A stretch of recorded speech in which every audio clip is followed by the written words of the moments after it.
అయితే ఇప్పుడు అల్లూరి సీతారామరాజు 50 సంవత్సరాలు అవుతుంది.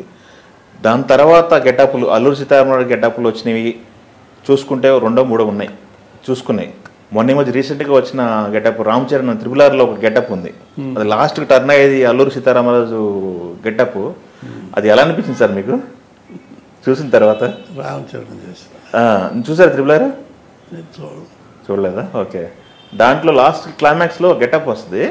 అది సేమ్ సీతారామరాజు రిఫరెన్స్లో గెటప్ వచ్చిందని చెప్పేసి మంచి అప్లాజ్ వచ్చింది దానికి కూడా. తర్వాత ఇప్పుడు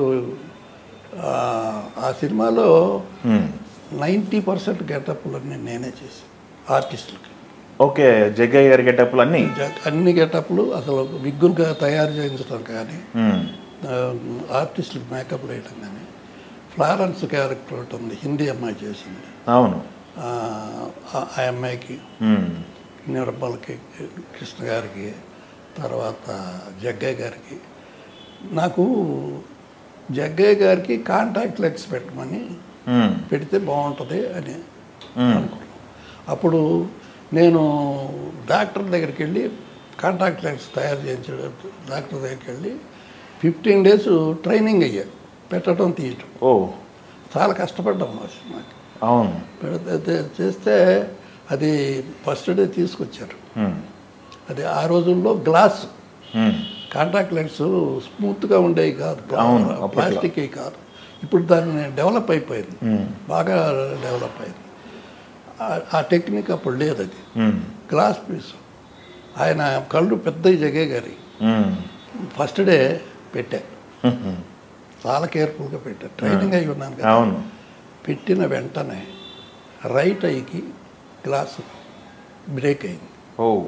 జగ్గయ్య గారు వణికిపోయాడండి, భయపడిపోయాడు. నా కన్ను పోయింది మాధవ, అయిపోయాను రా, నా కన్ను పోయిందని గోల పెట్టేశాడు.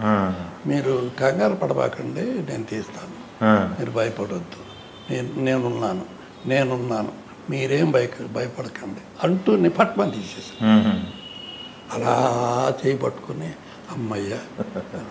అప్పుడు కృష్ణ గారు ఎంత ఏంటంటే షార్ట్ డివిజన్ అవన్నీ ఆయనకి ఎలా చేయాలనేది అంతా తెలుసు. షూటింగ్ ఆగిపోకుండా దాస్ గారిని పిలిచి, అప్పుడు రామచంద్రరావు గారు అయిపోయాడు, కేఎస్ఆర్ దాస్ గారిని పిలిచి, దాస్ గారు లాంగ్ షాట్స్ అన్నీ తీసేయండి, ఓకే, ఎప్పటికి వస్తాయని మెడ్రాస్ ఫోన్ చేసి ఇమీడియట్గా కనుక్కుంటే వెంటనే పంపిస్తామన్నారు.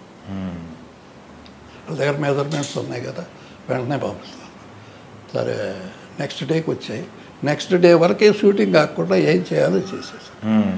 అది ఆలోచన, ఆయన అలా ఆలోచిస్తాడు. మీ జోడీ నాకు తెలిసి ఆయన ఆర్టిస్టులు ఎలా సెలెక్ట్ చేశాడో తెలుసండి. మన old artist CH Narayana, okay, ఎక్కడెక్కడున్న ఆర్టిస్టులను తీసుకొచ్చాడు. ఆ సినిమాలో వస్తాడు నారాజు ఈరోజు సాంగ్ చాలా అద్భుతంగా తీసిన సాంగ్ అండి. అసలు నిర్మల్ గారు చాలా అందంగా ఉంది. తర్వాత ఈయనకి గడ్డం పెట్టారు కృష్ణ గారు, చిన్న గడ్డం, మీసం, ఆ బిగ్గు వేరియేషన్స్, ఆ గెటప్లో variations, first, second, third, climax అలా వేరియేషన్స్ తీసుకొచ్చి చేసిన గెటప్ అది. ఓకే. గుమ్మడి గారు ఆ సాంగ్ చూడడానికి వచ్చాడు. గుమ్మడి గారికి ఎంత ఇంట్రెస్ట్ అంటే గడ్డాలు మీసాలంటే చాలా ఇంట్రెస్ట్ ఆయనకి. మాధవరావు అద్భుతం అయ్యా, అసలు ముంచినట్టుంది అయ్యా గడ్డం, ఎంత బాగా చేసేవా అని మెచ్చుకున్నాడు. ఓకే.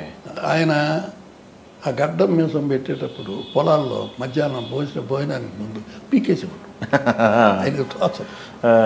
మళ్ళీ ఆ గడ్డం పెట్టాలంటే మోకాళ్ళ తండేసి కూర్చొని ఆయన కుర్చీలో కూర్చుంటే ఎంత తుడిచేసి చాలా కేర్ఫుల్గా చేయాల్సి వచ్చింది. ఆ కష్టాలు, బాగా కష్టపడి చేసిన సినిమా అండి. ఆయన కష్టపడ్డాడు. అది 4 రోజుల్లోనే చేస్తారు. 4 రోజుల్లో. మిగతా ఆర్టిస్టులు కూడా చాలా మంది ఉంటున్నారు. మిగతా ఆర్టిస్టులు చాలా మంది ఉన్నారు. పెద్ద ప్యాడింగ్ సినిమా. ఇది మంజుల చచ్చిపోయాడేమో, చంద్రమోహన్ మాకు 10 సినిమాలు ఉండేవాడు. అందుట్లో ఆ తర్వాత దగ్గర ఆనందం